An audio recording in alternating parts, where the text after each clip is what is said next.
नमस्कार, मैं हिमांशु मिश्रा। स्वागत है आपका न्यूज 24 में। तो नए अंदाज में, नए तेवर में, नए कलेवर में अखिलेश यादव नजर आ रहे हैं। और इसके पीछे की वजह क्या है? क्योंकि जब हम देखते हैं सदन में वो बात करते हैं तो एक ठसक के साथ बात करते हैं, ऊंची आवाज में बात करते हैं। तो क्या वो जो सियासत को आगे बढ़ा रहे थे, अपने पिता की, मुलायम सिंह यादव की सियासत को वो जो आगे बढ़ा रहे थे, अब उनके सियासत का तरीका बदल गया है, नए अंदाज में आ गए हैं, नए जोश से लबरेज नजर आ रहे हैं अखिलेश यादव। इसके पीछे की वजह क्या है, आज हम जानने की कोशिश करेंगे। संजीव त्रिवेदी जी हमारे साथ जुड़े हैं। संजीव जी, बहुत बहुत स्वागत है। और जैसा कि हमने लिखा भी है, मुलायम नहीं है अखिलेश, यानी कि सख्त तेवर, कहीं ना कहीं अपने आप को कठोर दिखाने की कोशिश, राजनीति में अपनी एक दहाड़ हर किसी तक पहुंचाने की कोशिश अखिलेश यादव कर रहे हैं। क्या इसके पीछे वजह है? क्या ये नई तरह की राजनीतिक प्रयास कर रहे हैं अखिलेश? देखिए, आपने लिखा है मुलायम नहीं है अखिलेश, तो एक तो आपने बताया कि कठोर नहीं हैं, कठोर हैं वो, और ये बताने की भी उन्होंने कोशिश करी है। लेकिन दूसरी बात ये भी है कि वो सचमुच में मुलायम सिंह यादव नहीं है। मुलायम सिंह यादव की जो राजनीति है और जिस तरह से उन्होंने अपने आप को स्थापित किया था, वो तरीका अखिलेश का नहीं है। सचमुच मुलायम नहीं है अखिलेश। वो मुलायम भी नहीं है और मुलायम जैसे भी नहीं है। तो देखिए, ऐसा है कि सत्र चल रहा है बजट का, और बजट के सत्र में हम लोगों को जो अंदाज दिखा, ख़ासतौर पर अखिलेश यादव का, अखिलेश यादव पहली दफ़ा लोकसभा चुनाव लड़ते रहे थे, विधानसभा चुनाव लड़े, और इस बार वो सदन में हैं। सदन के नेता एक तरफ योगी आदित्यनाथ समकक्षीय उम्र के, और दूसरी तरफ सामने अखिलेश यादव नेता विपक्ष। और ये जो कॉम्बिनेशन है पिछले 5 साल नहीं था। आपको याद होगा उस वक्त सांसद रहे, और जाहिर है कि उनकी एक कमी थी जो दिखती थी विधानसभा में। अखिलेश यादव की गैर मौजूदगी का जाहिर है लाभ था सत्ता पक्ष को। लेकिन इस बार, जैसा कि आपने खुद कहा, एक नए अंदाज में अखिलेश हमें दिख रहे हैं। अब ये नया अंदाज, बावजूद इसके कि हार मिली है चुनाव में, बिल्कुल चुनाव में कोई ऐसी स्थिति भी नहीं रही है कि कह सकते हैं कि चलिए ठीक है, थोड़े से रह गए हैं। तो दूसरी दफ़ा 37 सालों के बाद योगी आदित्यनाथ सरकार बनाने में सक्सेसफुल हुए हैं। कोई भी पार्टी लगभग 4 दशक दोबारा लौट कर नहीं आई थी। तो तमाम चीज़ों के बावजूद जो अग्रेशन दिख रहा है अखिलेश यादव में, और ख़ास तौर पर चुनौतियाँ भी कम नहीं हैं। एक तरफ चैलेंज कर रहे हैं उन्हें चाचा शिवपाल, परिवार में भी अपर्णा यादव उस तरफ चली गई हैं, और वो तमाम बातें तो पारिवारिक फ्रंट पर तो ये सब चल ही रहा है। सामने से एक आजम फैक्टर भी, वो भी अपने आप में है, वो ज़्यादा बड़ा फैक्टर है। तो ऐसे में अग्रेशन का क्या मतलब है? जिस तेवर के साथ वो सामने आए हैं, जाहिर है बहुत आपने एप्ट बात कही है कि सचमुच मुलायम नहीं है अखिलेश। लेकिन आखिर क्यों नहीं है मुलायम अखिलेश, और अपने इस अग्रेसिव अंदाज में क्या कहना चाहते हैं? नए दौर की नई राजनीति कर रहे हैं। ये नया दौर है क्या? 2024 में अब एग्जैक्टली 2 साल रह गए, 24 महीने रह गए हैं।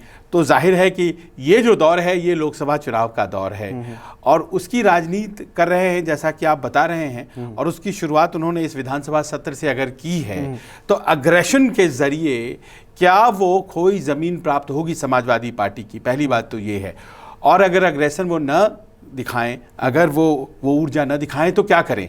लेकिन ऊर्जा दिखाने कई लोगों ने सवाल भी खड़े किए कि जिस तरह से सदन के अंदर भाषा को तार-तार किया गया, एक सम्मानित जो सदस्य हैं सदन के, दूसरा सम्मानित सदस्य उनको तू तड़ा करके अगर बात करे, तो ये कहाँ की सभ्यता है जो अखिलेश सीख कर आए हैं? यहाँ पे सभ्यता जो शब्दों को लेकर होनी चाहिए, जो एक मर्यादा होनी चाहिए, क्या वो अखिलेश को फॉलो नहीं करनी चाहिए? ये भी सवाल उठा, कई लोगों ने उठाया। सीएम योगी आदित्यनाथ ने भी जवाब में जब दे रहे थे तो उन्होंने इस बात का जिक्र किया। तो क्या ये अखिलेश यादव जो नई दौर की राजनीति कर रहे हैं, थोड़ा संयम शब्दों पर रखने की ज़रूरत है? उत्तर प्रदेश का जो विधानसभा है, वो ऐसी तस्वीरों का गवाह रहा है कि हम और आप उसके घटित होने तक कल्पना भी नहीं कर सकते थे। वो आपसी द्वंद्व, लड़ाई, मारपीट, एक दूसरे के ऊपर कुर्सियां और माइक का फेंका जाना, वो तस्वीरें भी इसी सदन ने देखी। लेकिन ये तो नए दौर की बात हो रही, नए दौर में हम क्या इन चीज़ों को आगे बढ़ाएंगे? जो हम पहले जो एक तस्वीर देख चुके हैं, जिसे हम अच्छा नहीं कह सकते कि सदन के अंदर इस तरह से कोई किसी को कुछ कहे, शब्दों की मर्यादा होनी चाहिए, अच्छी भाषा शैली में आप जो है जवाब दीजिए, सबको आनंद आएगा, सबको मज़ा आएगा। सबको मज़ा नहीं आता है। देखिए, ऐसा है कि सियासत ही मुख्य उद्देश्य है आज की तारीख में, तो वो सियासत जो सड़कों पर कल तक चुनाव लड़ते एक दूसरे के खिलाफ दिखी थी, वो जाहिर है उसी का एक एक्सटेंशन आपको सत्र में दिखाई पड़ता है। सेशन लग गया है। और जहाँ तक सवाल इस घटना की आप बात कर रहे हैं, तो केशव प्रसाद मौर्य बड़े नेता हैं, डिप्टी सीएम हैं, पर मत भूलिए कि पल्लवी पटेल को टिकट दिया और पल्लवी पटेल ने उन्हें पटकनी दे दी केशव प्रसाद मौर्य को। सपा की टिकट से पर पल्लवी पटेल ने उन्हें हरा दिया। एक ग्रीन हॉर्न से अपनी सीट पर वो हार गए सिराथू में। तो आप ये समझिए कि बैक ऑफ द माइंड में अखिलेश की ये बात रही होगी कि आपने सफाई का नाम कैसे ले लिया। वो अग्रेशन उनके अंदर वो जो दिखाई पड़ा, उनको नहीं कहना चाहिए जिस तरह से उन्होंने कहा, लेकिन सफाई का नाम आते ही वो आपक हो जाते हैं, क्योंकि वो एक रॉ नर्व है, एक कमजोर पक्ष है। सफाई की बात जैसे ही करते हैं तो कुछ वोट्स नीचे चले जाते हैं समाजवादियों की। समाजवाद और सफाई दोनों साथ साथ नहीं जाते हैं, ऐसा लोगों का मानना है, उनके विरोधियों का मानना है। पर यह है कि उन्होंने कहा कि ये तो आपने कहा सदन के सदस्य केशव मौर्य नहीं है, नहीं वो मतलब सदन के सदस्य हाँ, नहीं है वो। हाँ ठीक है, लेकिन और उसकी वजह अखिलेश है, हाँ, जिनके वजह से वो नहीं पहुंच पाए, हार गए। तो वो एक वजह थी। हालांकि उनको डिफेंड किया चीफ मिनिस्टर ने और कहा भी कि संयम और मर्यादा होनी चाहिए, और फिर उन्होंने भी जो व्यंग्यवान दिए अखिलेश को। लेकिन मुझे जो समझ में आती है बात, विधान परिषद के तो सदस्य है ही हैं और साथ ही उप मुख्यमंत्री का ओहदा भी उनके पास है, जाहिर है। तो ये चीजें देखिए, लेकिन ये क्या होता है कि मुझे याद पड़ता है एक बार सोनिया जी ने शिवराज पाटिल चुनाव हार कर आ गए और मनमोहन सिंह के मंत्रिमंडल में वो गृह मंत्री बना दिए गए। साल 2004 से 9 की सरकार थी और लोगों को ग्राह्य नहीं हुआ, वो एक्सेप्ट करना ज़रा मुश्किल था। देखिए, राजनीति थी उस वक्त की कि भाई उनकी रसूख और उनकी उन्होंने राजनीति की अहमियत देखी होगी तो बना दिएगा। यहाँ भी राजनीतिक अहमियत केशव प्रसाद मौर्य की थी तो बना दी गई। हर हारा हुआ नेता सम्मान से नवाजा गया। इस बार बीजेपी में ऐसा तो है नहीं, तो कोई ना कोई बात रही, सियासत रही, तो वो चले आए। और दूसरी बात ये भी है कि अखिलेश यादव अपने आप को हारा हुआ मान नहीं रहे। उनके साथ ये मैं देख रहा हूं कि वो समझ रहे हैं कि कहीं कुछ रह गया और उस चक्कर में मैं निपट गया। उन्हें लग रहा है कि मैं जीत सकता था और ये कुछ सिलसिला, कुछ फासला जो है वो ब्रिज किया जा सकता है। और उसी क्रम में देखिए, आज की तारीख में आप चूंकि बात अखिलेश की कर रहे हैं, तो ये मानना पड़ेगा कि उनकी जो मौजूदगी है वहाँ पर इस वक्त सदन में, वो सदस्यों को एक ऊर्जा तो दे रही है। बिल्कुल, दोनों स्थितियां हो सकती थी। वो नेता अपने दल के हैं, अध्यक्ष हैं, तो वो दूर भी रह सकते थे, वो सांसद तो थे ही, और दिल्ली में बैठ करके यहाँ लोकसभा भी अटेंड कर सकते थे। लेकिन नहीं, उन्होंने चयन किया यूपी विधानसभा का, त्यागपत्र दिया और वहाँ नेता प्रतिपक्ष बने। और वहाँ तो उससे क्या होता है ना कि वो ऊर्जा विपक्ष की वो समेटने में वो सक्सेसफुल रहे हैं, वहाँ बैठ गए हैं वो। तो एक दिल्ली से देखना एक अलग बात थी, लखनऊ में बैठकर लखनऊ को देखना और विधानसभा के भीतर प्रवेश करके वहां बैठ करके उस सियासत को फ्रेम टू फ्रेम टक्कर देने की कोशिश करना, तो ये एक नया उन्होंने इस बार किया है। अग्रेशन जो दिख रहा है आपको उनकी मौजूदगी में, दरअसल वो बड़ा ही एक कह सकते हैं कि कोरियोग्राफ्ड है, मतलब कि वो वैसा होना था, वो तय करके वहां गए हैं। दूसरी बात देखिए, एग्रेशन इसलिए भी है क्योंकि थोड़ा पॉजिटिव हो गए हैं, यही एग्रेशन की वजह है मात्र। आप देखिए कि हिमांशु, पिछले 5 साल मुझे याद नहीं पड़ता है कि कोई बहुत बड़ा आंदोलन समाजवादी पार्टी की तरफ से उत्तर प्रदेश की सड़कों पर मुझे दिखाई पड़ा। लेकिन लाठियां बहुत खाई हैं, लाठियां बहुत भांजी गई पुलिस की तरफ से भाजी गई, पर ऐसा कोई आंदोलन जिसने सरकार को हिला दिया हो, घटनाएं तो बहुत हुई। किसान आंदोलन का सहारा, किसान आंदोलन ही एक ऐसा आंदोलन हुआ पिछले अगर सालों में देखें, हाँ, जिसने तमाम छत्रप पार्टियों या फिर राष्ट्रीय दलों को भी एक जगह दी कि वो भी आकर अपनी बात करें। उसके अलावा कोई नजर नहीं। लेकिन ये समाजवादी पार्टी है और ये पार्टी समाजवादी पार्टी मुलायम सिंह यादव और उसके पहले कहते हैं कि जो लोहिया का समाजवाद था, संघर्ष का समाजवाद और सड़कों पर आंदोलन और बात बात पर आंदोलन, वो उस तरह का मिजाज और तेवर मुझे पिछले 5 साल में समाजवादियों में तो माफ कीजिएगा नहीं दिखा। इसीलिए तो राजभर जी कहते हैं कि एसी से बाहर हैं। अब आप देखिए ये तीसरा फ्रंट चुनौती का, और ये सारे फ्रंट चुनौतियों के जो सामने आ रहे हैं इसको अग्रेशन से मीट करना पड़ेगा। आज उनकी ये मजबूरी है। अगर वो अपने आप को पीछे हटा लेते हैं तो इस तरह के हमले बढ़ेंगे। आज ओपी राजभर बोल रहे हैं, कल कोई और बोल सकता है। और देखिए कि इस अग्रेशन के पीछे ये वजह है कि अपने प्रतिद्वंदी जो पार्टी के विदीन हैं, पार्टी के भीतर हैं, परिवार के भीतर हैं। अब शिवपाल जी कह रहे थे कि हमें मिला लिया होता तो आप इधर बैठे होते, वो इधर बैठे होते, हमें 100 सीट दे दिया होता।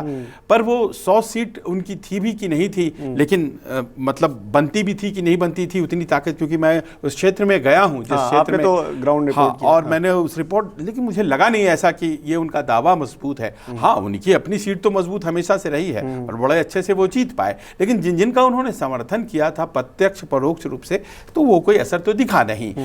लेकिन उनके अंदर की एक टीस है कि वो आज के डेट में नेता प्रतिपक्ष नहीं है या फिर वो पार्टी में वो रसूख नहीं है। तो वो अब इसको भी वो काटना एक काम है अखिलेश यादव का, तो वो अग्रेशन दिखा रहे हैं। दूसरा जो अग्रेशन का एक फैक्टर है वो योगी आदित्यनाथ की पहचान है और आपका टक्कर है योगी आदित्यनाथ से। योगी आदित्यनाथ जो अपने आप को संत कि जो उनकी छवि है उसके साथ वो एग्रेशन और ऊर्जा के साथ भी उन्होंने जोड़ रखा है। और एक तपस्वी कैसे जब क्रोधित हो जाता है तो बड़ी बड़ी चीजें बदल देगा, वो उस मिजाज के साथ वो जब शासन में हैं, तो अगर उनके साथ आपको मुकाबला करना है तो फिर वो अग्रेशन तो आपको चाहिए। तो ये एक बहुत बड़ी वजह है कि आज अखिलेश ने वो अपना एक रूप अख्तियार किया है कि वो भी उसी प्रकार अग्रेसिव रहेंगे जैसे कि मुख्यमंत्री। ठीक है, मुलायम नहीं है अखिलेश, मुलायम में ऐसी क्या खासियत थी जो अखिलेश में नहीं है, और अखिलेश में ऐसी क्या खासियत आपको नजर आती है जो मुलायम में नहीं रही? देखिए, पहले तो इस बात को समझा जाए कि मुलायम सिंह यादव ने आंदोलन को खड़ा किया, उस आंदोलन के वाहक हैं अखिलेश, आगे बढ़ा रहे हैं। समाजवादी आंदोलन जो है वो एक बिखरे हुए स्वरूप में उत्तर प्रदेश में तो मौजूद था और बहुत समाजवादी नेता हुए हैं वहाँ उस प्रदेश में, राजनारायण और चंद्रशेखर, लोहिया की कर्मभूमि। मुलायम सिंह यादव ने उसको सहेज के समेट के, विश्वनाथ प्रताप सिंह भी अपने आप को सोशलिस्ट बाद में कहने लगे, और इस तरह से उन्होंने इन सब के अंदर एक ट्रेनिंग पाया। विश्वनाथ प्रताप सिंह के तो वो कंटेम्प्रेरी थे, जब विश्वनाथ प्रताप सिंह चीफ मिनिस्टर थे तो ये नेता प्रतिपक्ष थे। उन्होंने सहेज करके एक समाजवादी आंदोलन खड़ा किया और वो समाजवादी आंदोलन समाजवादी पार्टी के नाम पर हमें दिखाई पड़ता है। और दिक्कत देखिए क्या हो जाती है कि समाजवाद जब पनपता है तो वो तो सब लोगों को साथ लेता है, लेकिन भारत में समाजवादी पार्टियां जो हैं फिर परिवारवादी पार्टियां हो जाती हैं। तो अखिलेश को उसका लाभ मिला, जैसे दूसरी जगहों पर बिहार में तेजस्वी यादव को लाभ मिला, उसी समाजवादी राजनीति के बाद वो परिवारवाद में चले गए और भारतीय जनता पार्टी को जाहिर है कि एक बहुत स्ट्रॉन्ग पॉइंट मिलता है उन्हें हिट करने का।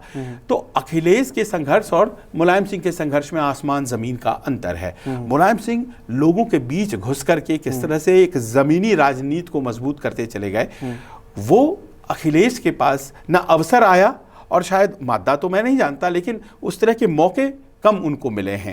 यानी कि मुलायम सिंह यादव ने लोगों को जोड़कर, लोगों के साथ रहकर उस राजनीति को संजोते हुए अपने जो आधार था उसको खड़ा किया और उस पे जब अखिलेश यादव खड़े हुए तो उनको उसकी क्या महत्ता नहीं समझ में आ रही है? नहीं, अब देखिए, मुलायम सिंह के साथ एक बहुत बड़ी दिक्कत थी और अखिलेश के साथ एडवांटेज। मुलायम सिंह जब राजनीति कर रहे थे तो ये जो समाजवादी राजनीति दरअसल उत्तर प्रदेश की डोमिनेंट पॉलिटिकल थीम थी। उस वक्त भारतीय जनता पार्टी या जनसंघ वो मजबूत नहीं था, तो उन्हें कांग्रेस से भी कॉम्पीट करना पड़ता था, उन्हें बीएसपी से भी कॉम्पीट करना पड़ा बाद में, और समाजवादी पार्टी को और भी कई छोटे छोटे दलों से कॉम्पीट करना पड़ता था। आज की तारीख में अखिलेश का जो एडवांटेज है, और कुछ समय ने दिया है, कुछ उन्होंने खुद से बनाया है, कि आज की तारीख में एक डोमिनेंट थीम है right wing politics, Bharatiya Janata party के रूप में हमें दिखाई पड़ती है और उसके खिलाफ अकेले अखिलेश खड़े हैं।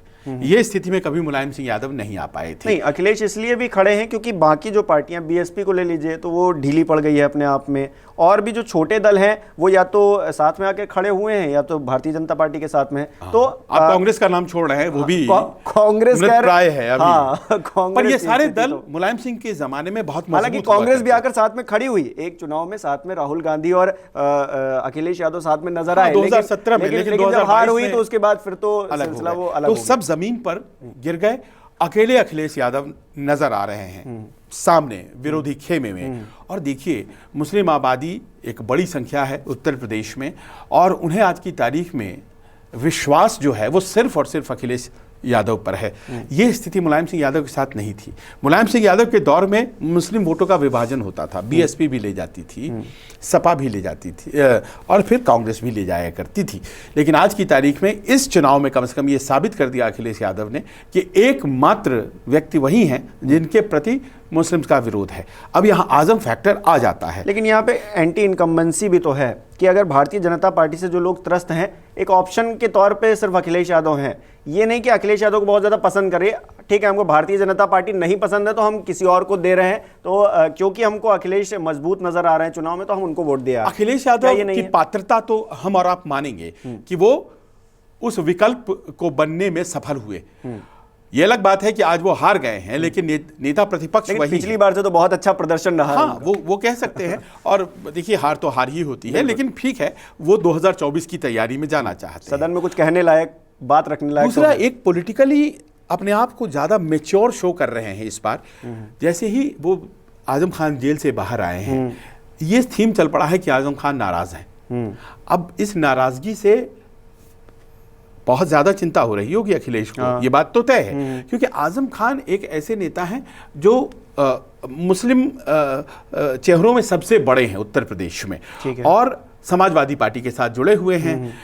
आप ये देखिए कि रामपुर जो उनकी जमीन है, वहां से लेकर पश्चिमी उत्तर प्रदेश में आगे बढ़ते चला जाए सहारनपुर तक, ये तमाम जो 14 जिले के आसपास पड़ते हैं, इसमें इतने संख्या में मुस्लिम वोट्स हैं कि वो तय करते हैं जीत और हार।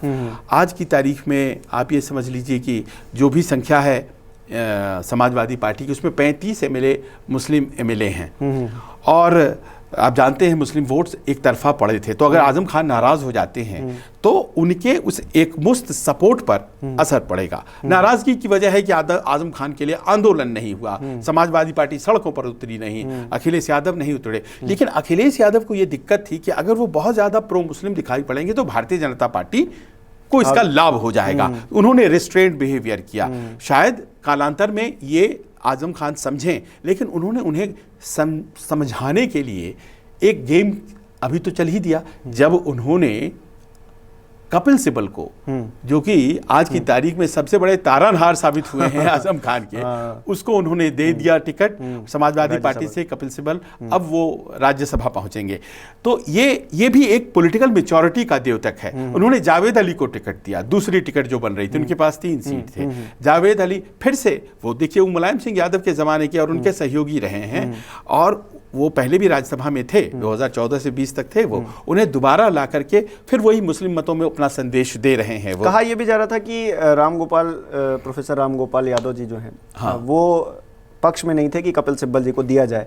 ऐसे में एक ऐसा चेहरा लाया गया जो उनके करीब था, उनको अगर सीट मिल गई तो वो खुश हो गए, और आजम खान को अच्छा लगा होगा। हाँ, ये जाहिर है, क्योंकि वो आज की तारीख में जिस तरह से केसों में फंसे हुए हैं, तो अखिलेश मदद नहीं कर रहे हैं, तो एक बड़ी मदद अखिलेश ने कपिल सिब्बल को राज्यसभा भेज करके आजम खान की कर दी, ऐसा लोग मान रहे हैं।